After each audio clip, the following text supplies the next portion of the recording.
Hello, good evening, magandang gabi sa inyo na nandito ngayon para sa ating Friday or regular Friday Facebook Live. Good evening sa mga nauna sa upuan. By the way, this is JB, one of the team leader ng Team Conquistador International. And ayan, I just wanted to greet everyone na nandito. Kanina medyo natatakot pa ako kasi mukhang lalakas yung ulan, but fortunately, blessing pa rin na natuloy. Hindi natuloy yung malakas na ulan, so we're good to go. And by the way, let me greet yung nauna dito. Hello, Miss Eileen Cueto. Good evening sa iyo. Good morning pala. As a businessman or business person, laging ginagamit natin ay yung good morning. Hello din sa mga viewers natin. Hello, bro Mark or Mac De La Cruz, one of my leader at Manila, sa Front Row Manila. Hello, Miss Gas. Same with the other three na nanonood. Hello, Ma'am Leia. By the way, Ma'am Leia, congratulations. Salamat po for unang-una for trusting this team, and congratulations po for deciding to be part of this company. And ayun po, I'm glad na makakasama nyo ako sa journey nyo dito sa Front Row. So, for step-by-step guidelines po or guidance, just go ahead sa ating Millionaires Community lang. Nandun na po yung mga step-by-step guide na magiging guide nyo or manual nyo para mas magawa yung negosyo natin ng tama. Okay? So, I'm greeting everyone nandito. Hello din, bro Nico. Same with Christian. With, diyan din kay Miss Jeneline Aldaca. Good evening sa inyong lahat. It's 11:33 in the evening, Friday. And yung mga siguro walang pasok bukas, magkakaroon ng time para makapag-spend ng few moment para makadaan sa Facebook Live natin. Hello, Sir Aldo Morales. Good evening po.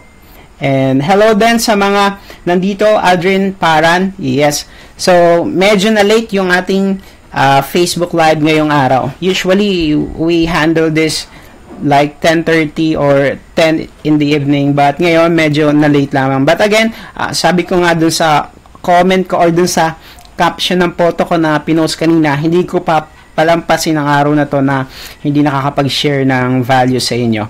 Okay? So, this evening, we'll be tackling about objection. And alam ko, most of you guys talagang yung karamihan sa inyo siguro na-experience din yung na-experience ko nung una, lalo na nung nagsisimula pa lang ako dito na kinakabahan ka, lalo na kapag sunod-sunod na yung tanong ng prospect mo at sunod-sunod na yung objections na binabato niya sa iyo. So, good thing na nandito ka ngayong gabi sapagkat itong strategy na ituturo ko sa iyo or itong concept na to ay in-apply ko personally sa akin at sa pakikipag-deal with ko sa mga prospect ko, and nakita ko talaga yung sobrang gandang resulta. Okay, hanggang sa ma-perfect ko yung yung concept, and then ma-apply ko talaga siya every day, day in and day out. So, if you're watching this right now, if you had questions about objection, kung paano ka makakapag-handle ng objection, kung paano masasagot ng tama yung mga objections ng prospect mo, tonight is a perfect night for you. Alam mo kung bakit? Kasi ito nga yung tinatawag natin na 3 rules before handling objection. Okay? So, itong rules na to sobrang importante, and alam ko malaki yung matutulong nito sa'yo. Okay? Let me know if you are ready tonight. Sabihin mo lang dyan, I am ready. Okay? Comment mo lang dyan sa comment box. Sabihin mo lang, I am ready. Okay? And habang nagko-comment ka, I just wanted to greet everyone na nandito. Hello, Ate Laika. Carol Sandico. Yep. Good evening sa iyo, ate. Thanks for joining our Facebook Live. Hello din, Miss Sheila Alfa Rafael, one of our member leader na nasa Dubai ngayon. Good evening po. Sorry, good afternoon po sa inyo dyan. Hello, Ma'am Jillian Morales from Malaysia. Yes, sooner po magkakasama na rin tayo dito sa business na to. Hello din sa aking brother Hernandez Clark Lewis. Sorry bro, hindi ko ma-pronounce ng maayos ang pangalan. Pero good evening bro, salamat nakadaan ka.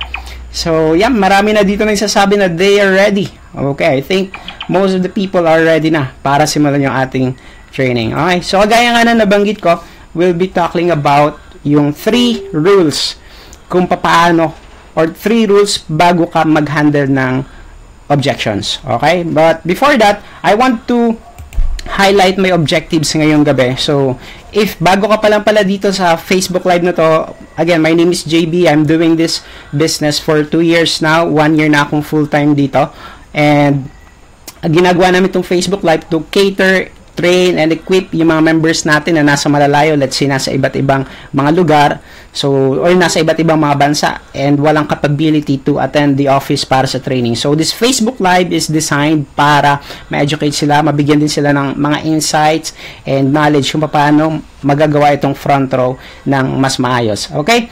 So, ang aking objective for tonight, number 1, I have here 3 objectives. First one is ito, yung importance of knowing how to properly handle objections. Okay. Ngayong gabi, mas malilinawan ka kung ano ba talaga yung kahalagahan ng knowledge or know-how sa tamang pag-handle ng objection ng mga prospect mo. Okay, alam mo, maraming mga prospect yung nasasayang. When I say nasasayang, ito yung dapat sana mag-join or may kakayahan na mag-join or willing mag-join. Unfortunately, dahil hindi na-handle ng tama yung mga objections nila, okay, they just opt out. Meaning, hindi sila nag-join. Or in some case, pumunta sa iba, naghanap ng iba, and then nag-join sa iba. Okay? So, yan. Ngayong gabi, mas magiging mas magiging malino sa'yo yung importance ng knowledge or know-how about properly handling prospect objections. Second thing, ito yung objective ko, is to share you this 3-step, okay, rule or 3 rules before handling objection. When I say rule, meaning talagang rule siya. Okay? Alam niyo naman yung rule, di ba? Talagang patakaran sa Tagalog. Okay? So, meaning, kailangan mo talaga itong na-i-apply mo. Kung hindi mo ito i-apply, unless medyo kung hindi mo pala itong may apply, possibilities ay mas mahirapan ka sa pag-handle ng objections sa mga prospect mo. And of course, I allotted a few minutes para sa question and answer natin, particularly on this topic. If you had questions about handling objections or if you had questions na maiisip habang nagkakaroon tayo ng training, okay, go ahead, lista mo lamang yan or ipunin mo lang yan sa isip mo and then mamaya throw it sa comment box natin. Alright? So, I think everyone is ready. Okay, ready na rin ako and again, I am really excited na i-share sa inyo itong Facebook Live training natin. Okay, let's start sa importance ng knowledge or properly handling objection. Bakit siya importante? Okay, let me share your story. Okay, when I joined Front Row way back few years ago, okay, first week income ko dito sa Front Row is 900 peso. You know that, yung kapag nakapag-refer ka ng isang tao, di ba, kikita ka ng 1,000 peso, pero dahil may tax yan na 10%, so that's 900 lamang. So, first week income ko is 900 peso. And then, my second week income is 1,800. Okay? So, medyo palaki na palaki ang movement. And then, my third week income, dito ako medyo nagulat. Ito yung kumita ako ng 23,000 plus on that week. Okay? So, fourth week, actually, buong month ng June na yun, ang almost kinita ko nasa 27,000, roughly 28,000 on my first month sa Front Row. Okay? Now, let me ask you, ano yung magiging pakiramdam mo, okay, kapag kumita ka ng ganung halaga on your first month? Yeah, you can comment. Ano yung magiging feeling or pakiramdam mo? Let's say, kumita ka ng 28,000 in 1 month. How do you feel? Okay? Anong pakiramdam? Are you excited? Comment dyan, sabihin mo kung anong pakiramdam mo. Power ba talaga? Or talaga bang hyper na hyper ka? So, on my part, actually, during that time, sobrang excited ako noon. At sa sobrang ka-excitedan ko, sobra din ako excited na mag-invite. Sobrang excited ako na ipakita yung check ko sa mga kaibigan ko, doon sa mga gusto kong invitein. Kasi, alam mo, yung belief natin na yung mga prospect natin, they are people na to see is to believe. Yung kapag may mapakita kang resulta sa kanila, kapag napakita mo yung check mo and nakita nila na kumikita ka talaga, mag-join. Okay? But let me tell you this. Merong mga ganun tao na kapag nakita nila yung resulta mo, they just join. Okay? Pero karamihan sa mga tao, kahit maipakita mo yung resulta, kahit pa yan ay 50,000, 100,000 peso na check, okay? Unless, okay, let me repeat unless hindi mo na-handle ng maayos yung objection nila, hindi pa rin sila mag-join. Okay, so going back on my story, meron ako nung in-invite na katropa ko, pinuntahan ko pa actually sa bahay, piniresentan ko ng business, and after, yung basic lang na presentation, after nung pinakita ko sa kanya, yung yung aking chineke on my 3 weeks na income. So that's roughly 25,000. Okay? Guess what? Sa palagay nyo, nag-join kaya siya or hindi? Sabihin nyo na kung nag-join. Ano kaya sa palagay mo? Nag-join or hindi? Actually, hindi siya nag-join. Okay. But why? Ang laki na apps JB ng kinita mo. That's 25,000 roughly. Bakit hindi pa rin siya nag-join? Alam mo yung reason why? Because hindi ko na-handle ng maayos yung mga tanong ng prospect ko. Or meaning, hindi ako knowledgeable sa tamang paraan ng pag-handle ng objection. That's why I lost that prospect. So ngayon, ang i-share ko sa inyo, ganyang kahalaga yung proper handling objection. Unang-una, kung hindi ka kabisado or kung hindi mo alam tong rules na to, maaari na yung prospect mo malulos lang. Okay? Sayang, mawawala lamang. Okay? So, alam ko, di ba, ang hirap makapag-invite, di ba? Merong iba sa inyo na hihirapan mag-invite. Meron naman sobrang daling makapag-invite. Depende kasi yan sa tao eh. Pero let's say, medyo hadya ka na makapag-invite, di ba? Tapos yung prospect pa na yun, hindi mo ma-handle ng maayos yung objection niya. Sayang, okay? Sayang yung effort. So, ngayong gabi, ito talaga yung pinaka-goal ko. Ma-share sa inyo to 3 steps before handling objection or 3 rules before handling objection. Okay? So, the number 1 rule natin, if you had ball pen or notebook beside you, go ahead, grab that, and then isulat mo tong mga bagay na to. Okay? So, number 1 step or number 1 rule bago ka mag-handle ng objection. Okay? Ito. Qualify and build rapport first. Okay? Gusto kong malaman mo na hindi lahat ng mga objection na marireceive mo mula sa prospect mo ay mga valid objection. Okay. When I say valid, meron kasing valid at meron mga palusot. Okay? So, kapag yung prospect mo nagbato sa iyo ng objection, okay, you need to assess, you need to scan whether it's a valid objection or it's just a palusot. At paano mo malalaman yun? Paano mo malalaman kung ito ba ay palusot or hindi? Ang way kung paano mo siya ma-determine is by qualifying or sorting. Okay? Siguro meron na sa inyo na dito ngayon nanonood na nakapanood na ng video training ko about sorting or qualifying prospect. Yung sorting process, ito yung isang paraan na kung saan dinidetermine mo kung yung prospect na kausap mo ay yung mga qualified prospect. Yung sa una pa lang, kasi imagine, di ba, mag-aalat ka ng oras sa kanila. Okay? Pipresentan mo sila, titry mo sila, tapos yung pala hindi qualified. Ano ba yung mga hindi qualified na prospect? Sila yung mga prospect or yung alam mo na hindi naman seryosong gawin na negosyo, no? Yung hindi mo kakakitaan ng willingness or ng dedication. Yung una mo pa lang sa mga sagot pa lamang niya, parang walang-wala na. Meaning kung yun pa lang sa mga sagot sa tanong mo ay hindi na sila nakakapagpakita ng willingness at seriousness sa negosyo. Later on, kapag naging member mo, baka maging sakit mo lang sila ng ulo. Okay, so importante yung qualifying or sorting method. Ang tawag doon ay sinasala mong mabuti. You know funnel? Yung, ano nga sa Tagalog yun? Imbudo. Okay. Yan. Yung funnel, di ba, sinasala niya yung mga elements na kasing laki ng butas niya. Okay? Nakasya dun sa butas. So, yung qualifying ay isang paraan ng pagsala, okay, sa mga prospect natin. Apps JB, paano ginagawa? Okay, lagi ko narinig sa iyo yung sorting at qualifying niyan. Paano ba siya ginagawa?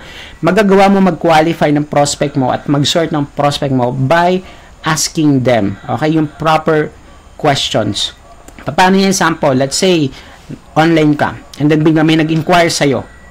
Okay, biglang may nag-message sa messenger mo, sabi, "Hoy, ano ba yung front row na yan?" Okay, sir, ano ba yung front row na yan? Okay. Before mo sabihin na, okay sir, ito po, ako po si blah blah, ito po, panoorin niyo po ang video na to. Or ito po, schedule ko po kayo ng appointment. Okay, bago mo gawin yon, ang una munang kailangan gawin ay isort sila. Paano? Okay, ask them these 3 questions. Okay, number 1, itanong mo muna, ano ba, okay lang ba sir? Okay ko lang bang malaman sir, bakit kayo interested na alamin itong front row business? Okay? Ang kailangan mo pala makuha sa sorting process ay yung tinatawag na reason why ng prospect mo. Okay? So, ulitin ko. Let's say may nag-message sa'yo, sabi, Sir, ano ba yung front row na yan? Paano gawin yung business na yan? Okay? Ikaw, bago mo siya sagutin ng, okay sir, iset kita ng appointment. Ang gawin muna ganito. Okay lang po bang malaman, sir, kung bakit kayo interested malaman itong front row? Kapag tinanong mo siya dyan ng ganyang question, ang sasagot niya sa iyo most likely, ganito. Kasi nakita ko parang maganda. Ayan. Or, pwedeng ito naman, yung medyo malalim, kasi nakita ko na maraming kumikita.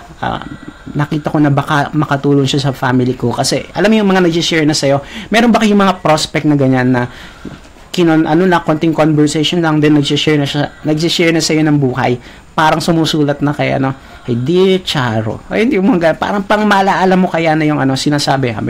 Yung anak niya, pumapasok, siya na lang naiwan na nagtataguyod sa kanilang pamilya. Parang ganun.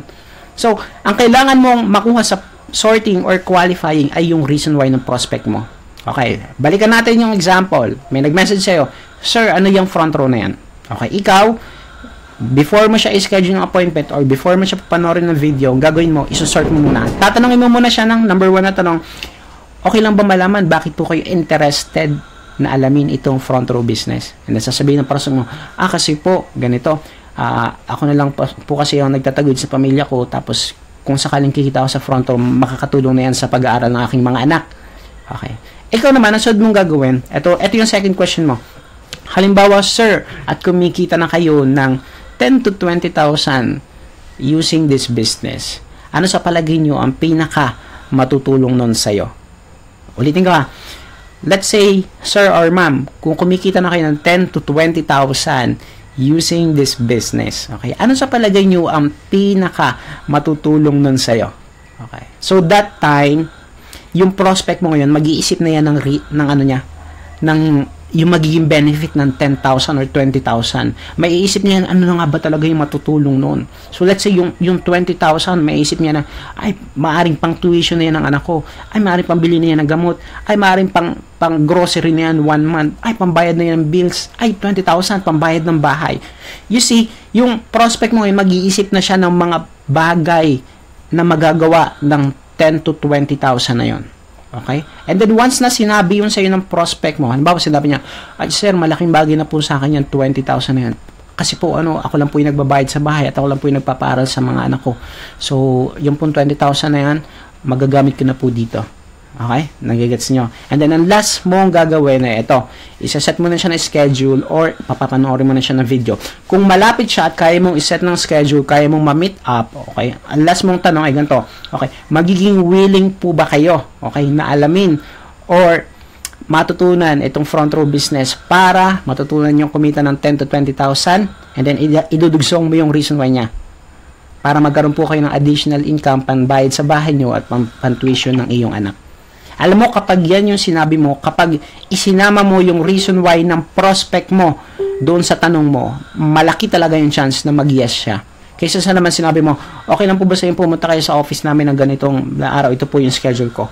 Kapag yan lang yung sinabi mo, chances are, hindi ka agad siya bibigay. Pero kapag isinama mo na, magiging willing po ba kayo na malaman na itong business na to upang matutunan nyo kung paano kayo kikita ng 10 to 20,000 para mapandagdag sa pangbayad sa bahay nyo at pang tuition ng iyong anak. Okay, kapag yan yung sinagot, itinanong mo sa prospect mo, most likely, yung sasagot niya sa iyo, yes na yes. Alam mo kung bakit? Kasi isinama mo yung reason why. Okay, ganun ka-powerful yung sorting at qualifying. Sa una pa lang, malalaman mo na kung sino yung mga taong willing at seryosong gawin ng negosyo. What if ang sinabi niyang sa iyo, wala lang, curious lang ako. What if yun ang sinabi sa iyo ng prospect mo?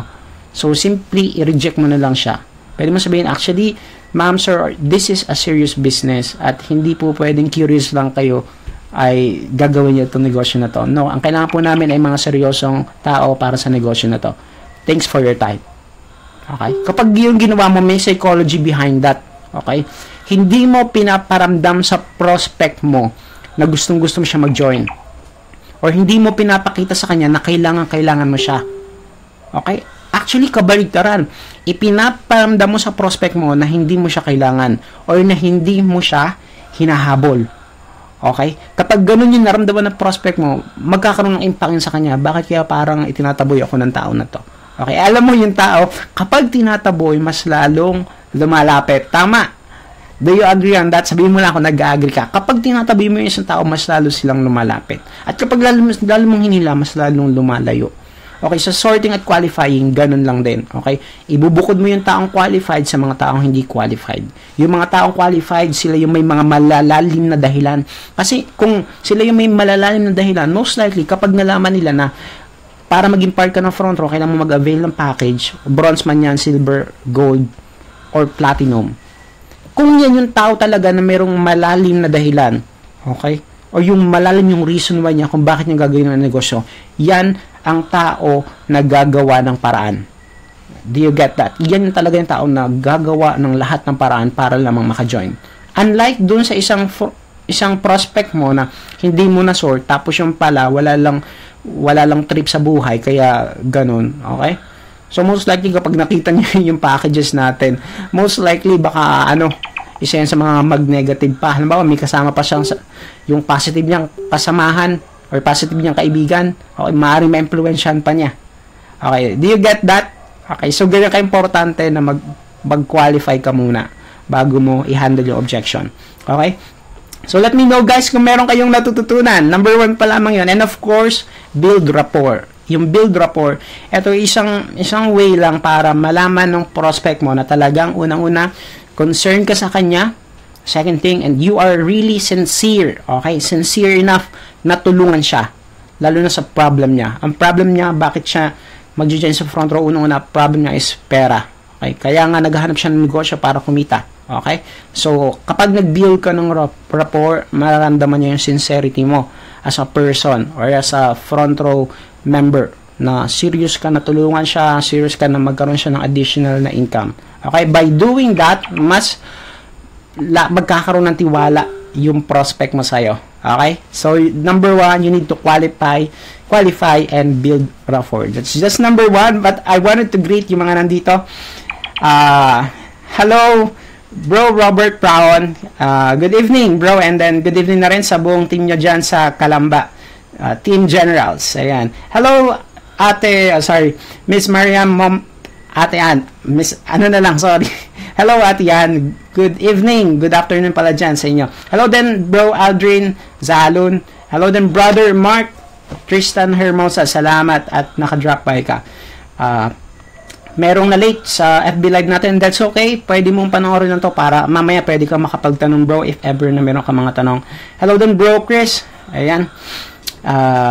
Hello, Ma'am Bernadette Ricario, one of my pioneering leader at Ireland, Front Row Ireland. Soon, papatayo po tayo ng office dyan. Congratulations po for your first DR. Okay? Napakabilis. Just 2 days. Just imagine, may DR na kagad. Ayun. So, going back, that's the first step or number 1 rule bago ka mag-handle ng objection. Okay? Kailangan mo na ma-qualify at ma-sort yung prospect mo. Now, ano naman yung number 2 step or second rule natin? Number 2, itong tatandaan mo, you need to identify the reason why. Actually, nabanggit ko siya sa una, pero dito, kailangan talagang maging mas malinaw sa'yo yung reason why ni prospect kung bakit niya gagawin.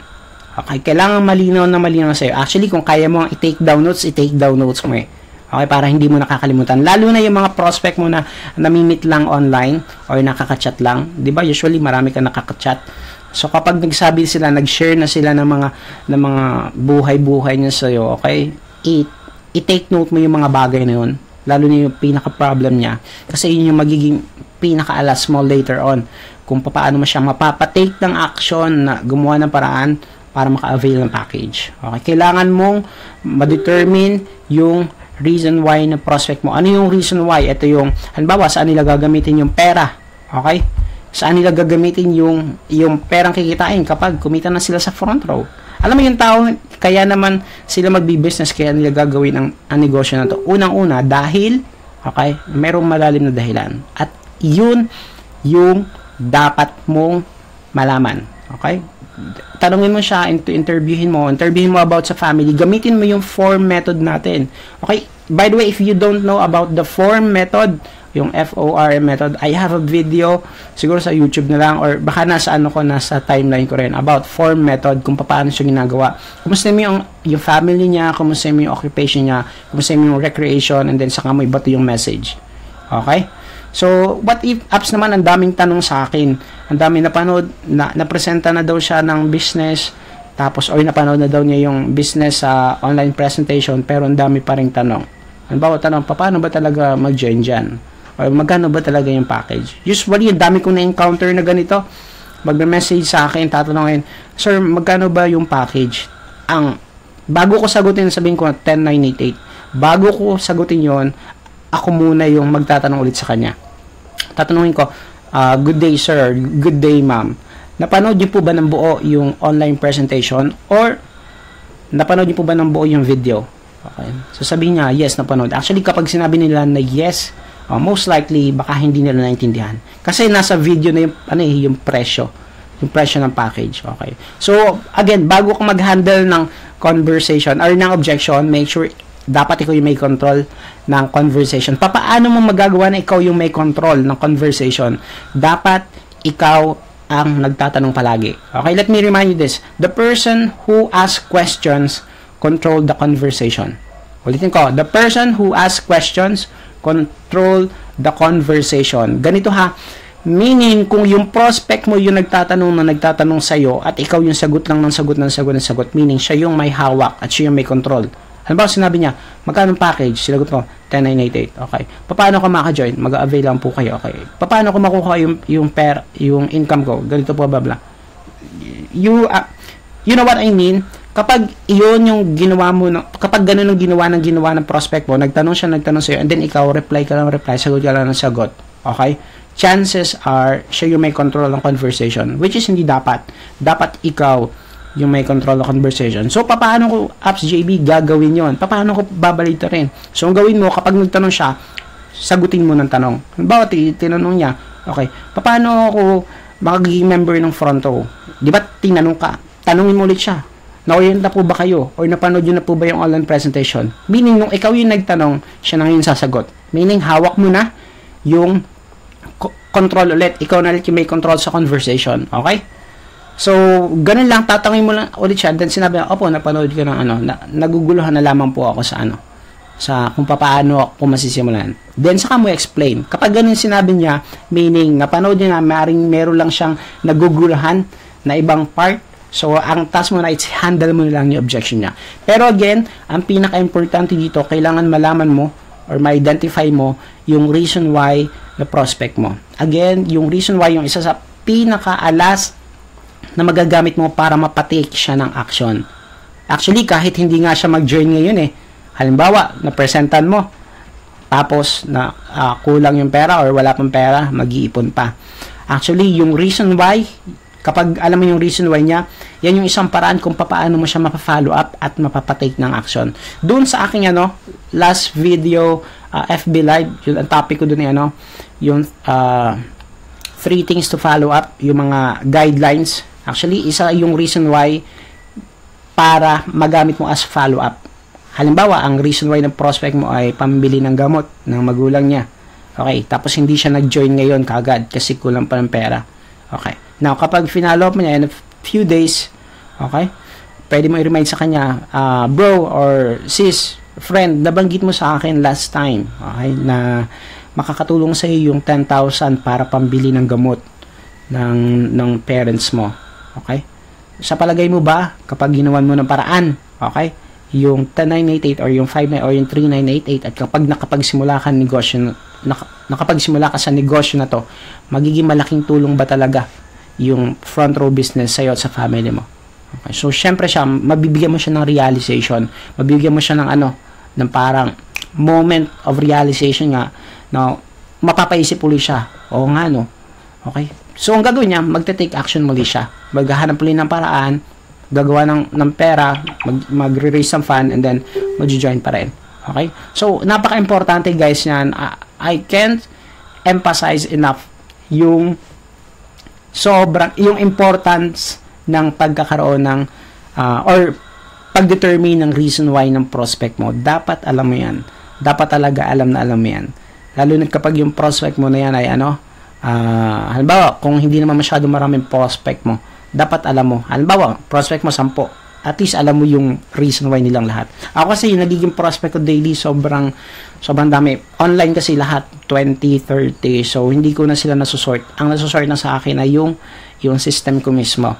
Okay. So, ano na ngayon yung last part or yung last rule? After kung first muna, masort at makwalify. Pangalawa, identify the reason why. Siyempre, itong patatlo.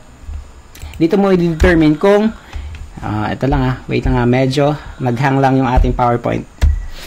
Number 3, i-identify mo lang kung yung objection niya ay totoo or palusot. Again, sabi nga sa inyo, hindi lahat ng marireceive na objection mula sa prospect mo ay mga valid objection. Karamihan dyan ay palusot. Okay, yung tipong in-invite mo na presentan sa BOM, okay, after nun na ma'am siya, okay, na-close, after nun tinanong mo, okay na ka mag-join, then sabi sa'yo, pag-iisipan ko pa. Alam mo yung tipong gano'n, na ipakita mo na lahat sa kanila, na close mo na, okay, wala ka nang tinago about the business, na ibaba mo na rin yung package. You know what I mean? You know what I mean, di ba? Minsan, nasasabi natin yun, gusto daw niyo mag-join, gusto, tinanong mo, nagustuhan niyo ba yung business or nagustuhan niyo yung product? Sabi niyo, pareho, nagustuhan ko. And then, sinabi mo, okay sir, ganito pa lang, kailangan makaposition, kailangan makapag-avail ng package. Kasi kapag nahuli kayo, dito ka mapupunta sa huli. Tapos, sige, ang ganda. Okay, and then, ito pa yung advantage, kapag nauna kayo, blah, blah, blah. Sinabi mo na yung lahat ng magaganda. And then, pagkatapos noon, sinabi mo, kailan po kayo mag-join? Nasasabihin na sa'yo, pag-iisipan ko. Actually, meron ako mga instances na ganon. Talagang nilatag na namin lahat. Okay. And then, ang huling objection niya pa rin ay pag-iisipan ko. Alam mo yung naging resolution ko? Sabi ko sa kanya, sir, wag na po kayo mag-join. Unang-una, kung up to now, pinag-iisipan niyo pa rin to, napakalaki na nawala sa inyo. Kasi dati, pinag-isipan na po namin yan ng paulit-ulit. Okay. At second, naipakita na po namin lahat sa inyo ng mga benefits na makukuha nyo once sa ginawa mo itong business na to, agad-agad. May pera yun may pera yung tao na yun. Pero sabi niya, pag-iisipan ko pa rin. Okay. And then, patatlo, sabi, kung pag-iisipan nyo pa rin yan at may duda pa rin po kayo, kung gagawin yung business na to at may duda kayo, hindi po kayo magkakaresulta. So, thank you po sa oras ninyo. Wag na lang po kayo mag-join. Imagine mo, you can just simply reject person. Okay? Pag ramdam mo talaga yung tao nagpapalusot lang sa'yo, just reject. Okay? Hindi mo yun kawalan. Okay? Ang tawag dan abundant mindset. Yung, alam mo yung mindset mo, it's overflowing na alam mo, hindi man to may mag-join, meron dyang next. Meron ka, di ba yung SW port? Some will join, some will not. So what? Someone else is waiting. Okay, hindi man sila mag-join. Ano ngayon? Ang dami pa dyan tao. Okay? Ang dami pang may invite, ang dami pang makakausap, ang dami pang ma-form. So, yun lang. You just need to have an abundant mindset. Okay? And now, kapag na-determine mo na talaga na yung objection ng prospect mo ay totoo, halimbawa, nagtatanong na yan sa'yo paano yung process, paano pagpapadala ng products, or paano makikitain agad nila, wala daw silang skill sa gusto na nilang mag-join kaso natatakot dahil walang skill sa pagbibenta, i-handle mo na lang. Yung step number 4, ang tawag na dyan, just handle the objection. Kung ano man yung maging objection nila, halimbawa, sir, gusto kong mag-join kaso kulang pa to na pera. Okay. So, bigyan mo ng resolution. Bigyan mo ng mga suggestion kung paano sila magkakaroon ng pera. Okay, halimbawa, objection niya, walang time. Sir, gusto kong mag-join kaso ito po yung time ko, ito yung schedule ng trabaho ko kaso kulang sa time. Gawa mo, bigyan mo ulit ng resolution. Ang pinakatrabaho mo or role mo as a front row member ay mabigyan sila ng resolution. Okay, once na na-solutionan yung mga objection nila, boom. Sa palagay mo, mag-join. Magpipayin. Of course, magpipayin sila. Okay? It's been proven all over and over again. Okay? Hindi lang sa team ko, pati sa team ng ibang group, nakikita ko, na-observe ko, talagang once na na-solve yung objections ng prospect mo, boom, yan. Okay na. Mag-join na sila talaga sa'yo. Okay? So, ayan. I just wanna summarize everything tonight. Okay? Let's have a short recap ng mga napagtalakayan natin. May ba? May Let me know guys, may nag-comment down no sound. Sir JB, no sound ng video, di ko po mapanood. Narinig niyo po ba guys? Hello, sana narinig. Ayun, narinig pala. Okay. So, nakita ko lang nasa screen natin, Sir JB, no sound and video po. Sige po, Ma'am Bernadette, panoorin nyo na lang po siya later on, pamaya siguro. Okay, but let us recap, guys. Ito yung mga naging topic natin. Okay? So, first, ito yung 3 rules or 3 steps before handling objection bago ka mag-handle. Okay, number 1, you need to qualify and build rapport first. Second, you need to identify the reason why. I-identify mo yung deepest why ng prospect mo, bakit yung gagawin ng front row or bakit siya interested na alamin ng front row. And then lastly, just identify the objection whether it's real or palusot. At kapag palusot yung yung negosyo, simply reject yung objection, simply reject that person. Pero kung real naman yung objection ng prospect mo, handle it hanggang sa ma-close mo lahat. And alam mo, kapag na-handle mo yun, the person himself, siya na yung magkukumbi sa sarili niya na mag-join siya sa business na to. Alright! Guys, may natutunan ba kayo? I hope meron kayo natutunan ngayong gabi. You know what? Sobrang excited. Alam ko excited din kayo. Friday, it's check-it day. Dun sa mga nakuha na yung mga check-in nila. Congratulations sa inyong lahat. Just keep it up, guys. At hanggang sa maging consistent na rin yung check-in ninyo or yung check-in natin. Okay, so, ayan. Batingin ko lang ulit yung mga nandito. Ayan, sabi ni Invoker, katips talaga ako, may natutunan sa pag-invite. Welcome, bro. Ay, salamat din at nakadaan ka sa ating training. Ayan, thanks, Upsa Learnings. Welcome, Eileen. Ayan, narinig, meron sound po. Yun, salamat sa mga nag-comment about sa sound, okay? So, guys, ayun, salamat. Salamat sa lahat na nag-attend. And, alright, kagaya sabi ko, meron tayong few moment para sa question and answer. If you had questions about handling objection, about how you can properly handle objections, go ahead. Drop it sa comment section. Habang ginagawa mo yan, sige, babati muna tayo. Babati ng mga taga Santa Cruz, Laguna. Good evening or good morning sa inyong lahat. Team Unstoppable ba kayo, Invoker? Or kung hindi, pero okay. Front row, Santa Cruz, Laguna, good evening sa inyong lahat. Okay. Salamat po, Abs, sabi ni Miss Lorena Pexon. Yep. Welcome po, Miss Lorena. And then, ayun. Thank you, guys. If this video helps you or kung meron kayong napulot dito sa video na to, kindly share it sa inyong mga timeline para mas makita ng iba. Merong mga ibang front row member na nag-struggle sa pag-handle ng objection. Baka sakali na makatulong itong training video na to. Okay? So, when you share it, yung mga hindi nakaka-attend ng Facebook Live sa gabi, okay, kapag na-share it, maaaring makita nila bukas ng umaga, and then may mapulot sila ng value, and then makatulong sa kanila para magkaroon sila ng resulta. Okay? Ang pinaka-main goal talaga natin dito is ma-educate yung bawat isa, makatulong sa mas nakakarami, at the same time, ayun, magkaroon ng consistent na result yung bawat isa. Okay? So, sino ba yung mga na-miss out ko? Baka sakali. Hello, bro, Jomar de Terra. Salamat sa panonood.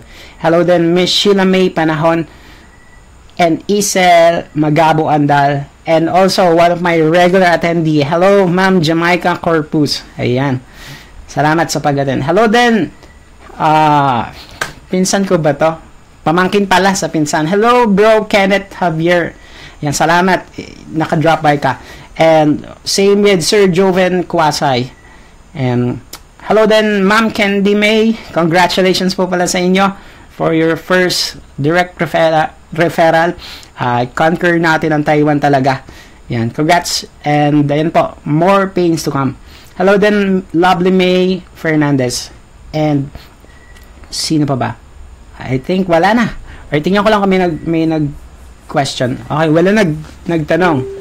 Okay, so yan guys, binibigyan ko na kayo ng chance na magtanong pero hindi kayo nag-post ng comment. So, ibig sabihin, walang willing magtanong. Well, anyway, yeah, good evening Team Invaders, Lemery, Tago, ang kalat-kalat na talaga kayo Team Invaders. Congratulations, napakasisipag na mga upline siya talaga. Sobrang deserve nyo yung group nyo ngayon. And of course, yung check yung resulta, sunod-sunod na yan. Alright, keep it up guys. Salamat sa motivation, bro. Yeah, welcome, bro. Ulitin ko na lang po. Okay. So, yun. Wala na akong iwan sa inyo. So, yun na lang. Just a short favor, guys. Yung aking timeline is maximum 5,000 friends na. I can no longer add friends or accept friends. Pero meron akong Facebook page, yung JV Respeto. So, you can like that page na rin as well para, okay, at the same time, kapag nag-update ako, makikita nyo rin. So, ayun, salamat lahat guys sa mga nag-invest ng oras ninyo for this night. Ipopromote ko yung mga General Assembly natin sa main office every week. Monday, Unstoppable. Thursday, I believe, is everyday ata.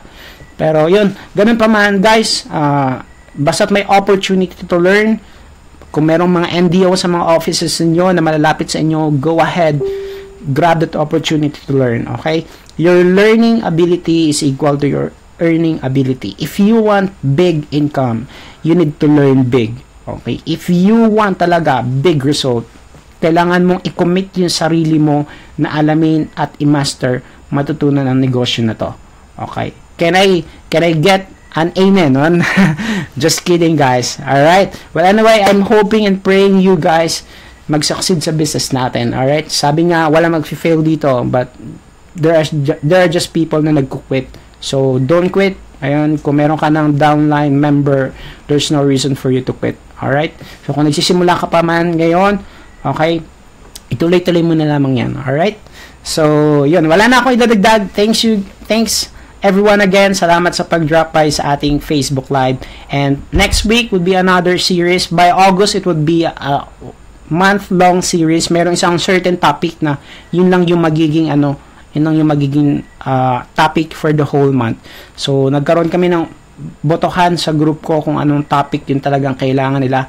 And actually, isa sa mga topic niya, it's about handling objections. Or, sorry pala, about inviting prospect, how to invite, paano makakapag-invite, anong iba't ibang strategy ng pag-invite. So abangan nyo to ngayong August, FB Live natin. It would be a valuable Facebook Live. Pinapangako ko sa inyo, okay? Yung mismo mga personal result ko as well as personal result ng ibang mga uplines, yung mga top earners, yung mga kumikita, yun yung i-share ko sa inyo lahat. Okay? So, wala na akong madadagdag pa. Salamat. Congrats again. Have a happy weekend, everyone. And see you guys sa Unstoppable Gala sa Sunday. Yung lahat ng mga Unstoppable na kasama doon. It would be sobrang, alam yun, sobrang nakaka-excite talaga. Nandun halos lahat yung resulta mo. Nandun yung future mo. Okay? So, bye-bye everyone. Good evening. Ingat kayo. This is JB reminding, we will dominate, we will conquer, as we are the conquistador. Bye-bye for now. Ingat kayong lahat.